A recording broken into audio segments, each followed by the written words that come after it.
I was just going to say, do you think it's almost a case that those larger organisations that have, and again, I kind of went, it's a sudden eureka moment there. It was, of course, not all vehicles are field service, which again, that's just my natural bias of seeing it through that lens.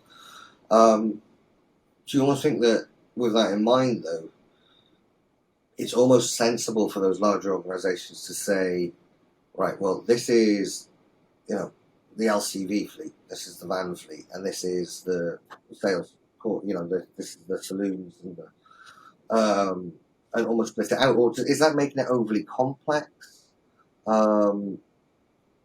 Again, I absolutely agree with, it needs to be a very strong dotted line. But I am just thinking specifically here of those vans, of the vans. And maybe that's muddying the water when we bundle all of the fleet together. But maybe it's overly complex to do it in any other way. I'm not sure what the solution is. Yeah, I think the lines of communications are important. And if you think about you've got when does this vehicle need to be taken off the road? And if you think a vehicle has to be off the road, typical vehicles have to be off the road at least 4 times a year. You've got things like you need to be doing a tire rotation, you need to be doing it, getting it into the garage for its routine maintenance, plus any breakdown maintenance. So that has to be coordinated, especially the stuff that's routine in nature, because that has an impact on service. If you've got that happening on the day of service, you're scrambling to reschedule and reallocate because you've got to move it. You've got to reallocate technicians to different vehicles. You've got to make sure the stock's aligned in the right, the parts are in the right vehicle. So those processes that all needs to be very well linked between those two organisations, and so that a replacement vehicle is in place. If one's not in place, that technician is not available to be scheduled on the road and needs to perhaps go work in the depot or do their training or whatever to be productive.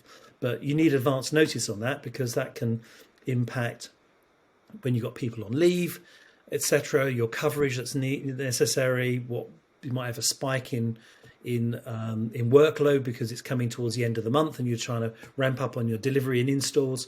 So all of that needs to be coordinated. And what we did see in the data is that there's a wide range of communications that happens between fleet and field. Yeah. Those where it's either in fleet, in the fleet is in the field. There's, I think it was something like 32% of those have daily communications. Yeah.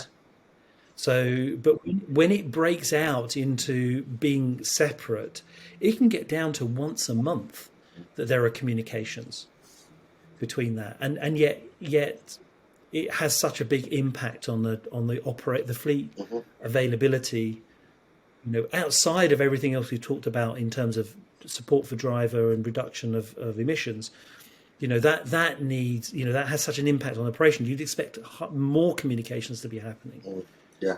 Yeah. So I think process has a big part to play in how to make sure it's a smooth interaction between those two groups.